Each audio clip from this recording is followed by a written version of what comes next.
प्रदेश के विधानसभा चुनाव हो चाहे राजस्थान के विधानसभा चुनाव, चाहे इन दोनों ही राज्यों से हटकर छत्तीसगढ़, मिजोरम और तेलंगाना के चुनाव ही क्यों ना हो, इन 5 राज्यों के विधानसभा चुनाव को लेकर इस वक्त देश भर में सियासत तेज है और साथ ही साथ 2024 के लोकसभा चुनाव को लेकर भी।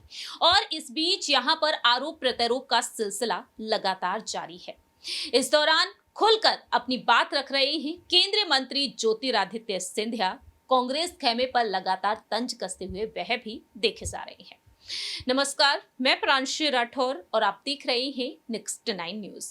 जानकारी के लिए आपको बता दें कि हाल ही में ज्योतिरादित्य सिंधिया ग्वालियर पहुंचे और ग्वालियर के दौरे के दौरान उन्होंने डंके की चोट पर अपनी बात रखी है। कई बड़े बड़े ऐलान भी किए हैं। यहाँ एक तरफ खबरें आ रही हैं कि शिवपुरी विधानसभा सीट से वह चुनाव लड़ सकते हैं, तो इसको लेकर भी उन्होंने बयान दिया है कि पार्टी हाईकमान ही तय करेंगे। लेकिन दूसरी ही तरफ कांग्रेस खेमे पर भी वह तंज कसते हुए देखे जा रहे हैं। आपको जानकारी दे दें कि टिकट बंटवारे को लेकर कांग्रेस जो बीजेपी को लेकर कह रही है कि युवाओं के साथ अन्याय हो रहा है, बीजेपी में बुजुर्गों को टिकट दिया जा रहा है।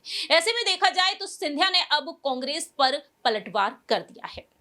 जी हाँ, जानकारी के लिए आपको बता दें कि हाल ही में सिंधिया एक दिवसीय ग्वालियर दौरे पर नजर आए। एयरपोर्ट पर बीजेपी कार्यकर्ताओं ने सिंधिया का जोरदार स्वागत किया और इस दौरान उन्होंने मीडिया से बात की, कांग्रेस पर जोरदार हमला बोल दिया। सिंधिया से सवाल किया गया, कांग्रेस कह रही है कि बीजेपी ने बुजुर्गों को टिकट देकर युवाओं के साथ अन्याय किया है। इस पर सिंधिया कहते हैं कि कांग्रेस को खुद नहीं पता कि वह बुजुर्ग चुनना चाहती है या युवा, वह सवाल दूसरों से कर रही है। इतना ही नहीं, वह कहते हैं कि शिवपुरी के माधव नेशनल पार्क में बाघ पूरी तरह से लुप्त हो गए थे। 30 साल बाद एक बार फिर से शिवपुरी माधव नेशनल पार्क में बाघों की दहाड़ सुनाई दे रही है। दूसरी ही तरफ उन्होंने कांग्रेस नेता राहुल गांधी को लेकर भी अपनी बात रखी।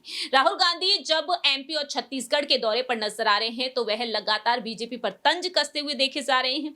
ऐसे में छत्तीसगढ़ और एमपी में जिस तरह से उन्होंने जीत का दावा कर दिया है, उसको लेकर वह कहते हैं कि लोग दावा करते हैं और कुछ लोग जनता पर विश्वास करते हैं।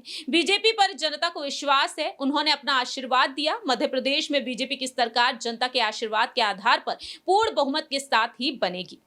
मालूम हो कि सिंधिया अपने कई समर्थकों के साथ, अपने 22 समर्थकों के साथ कांग्रेस से बीजेपी में शामिल हो गए और आज वही समर्थक धीरे धीरे उनका साथ छोड़कर कांग्रेस में वापसी कर रहे हैं।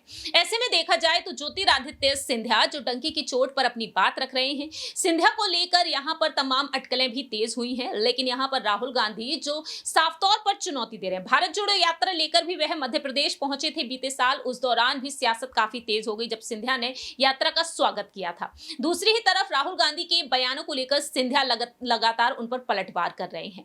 ऐसे में देखा जाए तो सिंधिया के ये बयान किसी चुनौती देने से कम नहीं माने जा सकते हैं। अब देखना यह दिलचस्प होगा कि मध्य प्रदेश में किस तरह से Jyotiraditya Scindia BJP high command, BJP के सभी दिग्गज नेताओं के साथ मिलकर किस तरह से जीत यहां पर हासिल करते हुए देखी जाएगी पार्टी। ये देखना काफी ज्यादा दिलचस्प होगा। फिलहाल हमारी इस रिपोर्ट में इतना ही। बाकी की तमाम अपडेट्स के लिए आप देखते रहिए नेक्स्ट 9 न्यूज।